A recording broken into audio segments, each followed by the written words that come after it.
Okay, this is Inside Out, chapters 11 and 12. That's right, 11 and 12.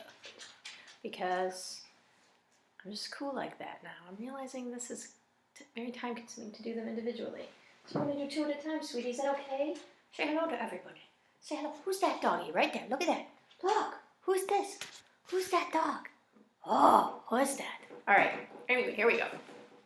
Chapter 11. Letter from Miss Emily Wastad to Dr. Cal Curtis.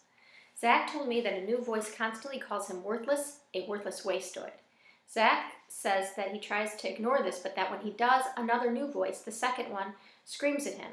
I don't know how to answer when Zach asks me why they hate him so much, when he asks what he ever did to them to deserve this, what he ever did to anyone. Alan picks up the phone and dials the number the cops gave him and says, "We're going to send everyone out but Zach, the kid whose mom called before. He's going to stay with us until we see the deal in writing from you, and his shrink gets here and tells us that it looks all right." Alan pauses and listens and then says, "No, he is not being kept against his will. He agreed to stay free and clear." Alan listens some more and turns to me. He covers the mouthpiece of the phone and says, "Damn it, the cops want to talk to you." I say, "Okay." I take the phone from Alan. His hand shakes as he hands it to me. I say, "Hello?" The voice answers, "You need to come out of there, son." "Think so?" "Yes, otherwise you're in real danger, not to mention by not leaving, you could be aiding and abetting in the commission of a felony." "I don't know what abetting means." "You know right from wrong, don't you?" the cop asked, sounding kind of mad. The truth is the whole right from wrong thing is a little confusing for me at times. "Maybe not," I answer. "Don't get smart with me, son."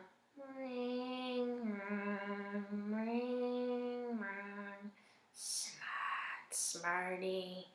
The cop says, "If you stay in there of your own free will, we can't promise that you won't get hurt." "Do you like maple bars?" I ask. "Jesus," the cop snaps. Suddenly, I hear my mom's voice in the background. I can't hear all she says, but some parts of it come over the line, including, "Talk to my son that way, you yell at my boy." And now my mom says some swear words, too. I hear the cop speaking back to Mom like he's sorry, which I bet he is. "It's not a good idea to get my mom angry at you for being mean to me. Dr. Kurt once says, your mom's a butt kicker and a name taker when it comes to protecting you, Zach. You're lucky to have her." The cop says to me, "Listen, Zachary, I'm sorry I yelled at you." And I interrupt him, "That's okay, but I'm tired of talking."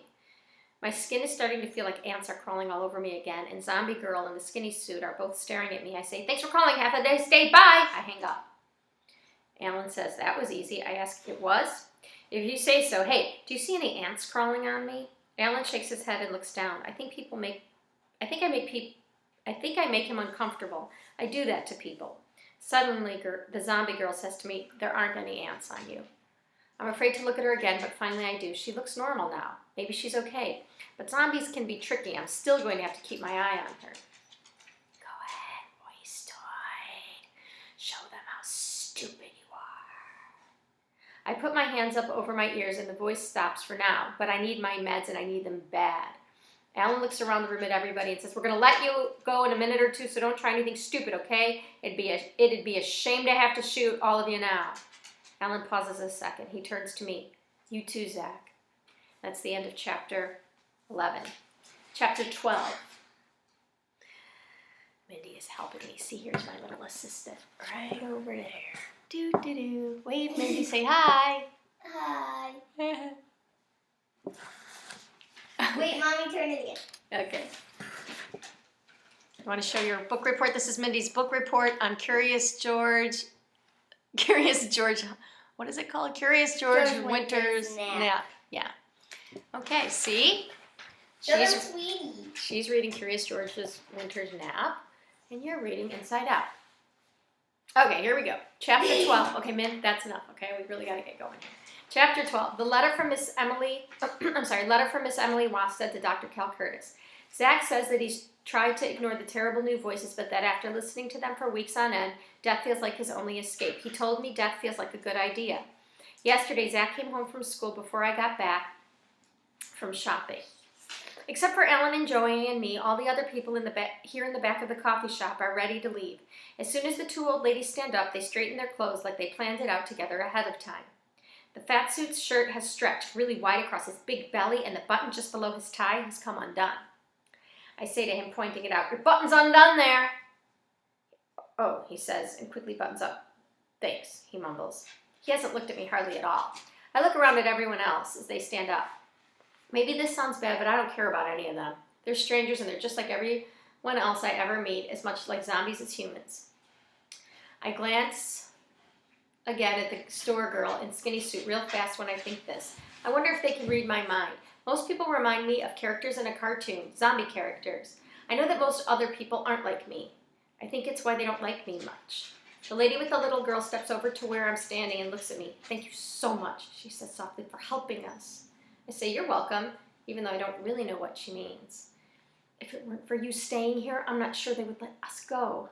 I'm not sure what might have happened if it weren't for you." She starts to cry. I don't know what to do, so I say, "I'm sorry." The fixer-upper words. "Pardon me?" she says softly. "I'm sorry you're sad." But as I'm saying this, I blurt out, "You're pretty."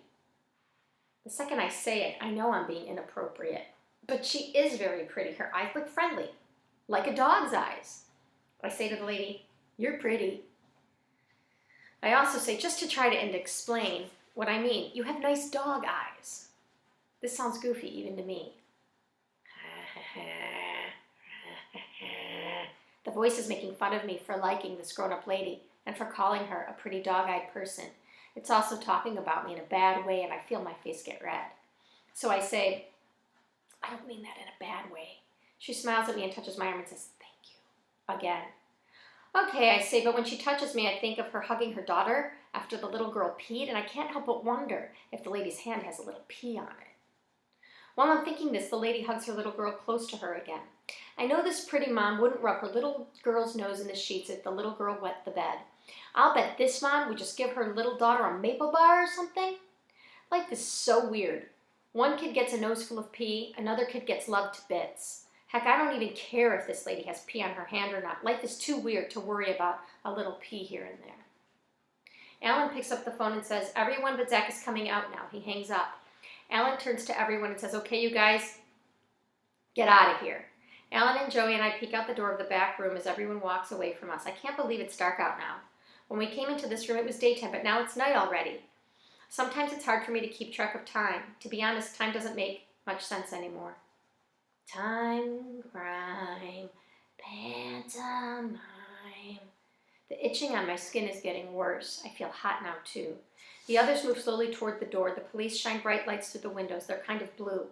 All the people look blue, which makes them all look like zombies. I know they're not really zombies, even the store girl or skinny suit. At least I don't think so, but I'm not sure anymore. Why is everybody moving so slowly? Why don't they just walk out? Then maybe the blue zombie light will shut off. I'd like that. "When you get to the door, step out very slowly, one at a time. Put your hands behind your heads and walk directly to the policeman waiting for you." The skinny suit goes first. He puts his hand up behind his head, just like he's supposed to, and disappears into the blue light. Next, the fat suit leaves. Now the old ladies, now the store guy and girl. As everyone goes through the door and walks out, it's pretty quiet. Nobody says anything, and the only sounds are the sounds of the police moving around. Finally, the mom and her daughter go out together. The mom holds the little girl close to her side until they reach the door. Now the little girl puts her hands up behind her head, just like her pretty mom. Weird. Do the cops think the little girl with the wet spot on her dress is some kind of kidnapping midget terrorist or something? I laugh out loud at this thought. Joey gives me a dirty look. The bright lights glaring through the windows make it hard to see what happens to everybody once they're out of the coffee shop. For all I know, they could be out there shaking hands with the President of the United States, except he's not here. He's probably in Washington, D.C., keeping the world safe for democracy and stuff. One thing's for sure, though. All this action, all this fuss, and still no maple bars. I think the least that should happen is I get a maple bar. Why did I stay here? And that's the end of chapter 12.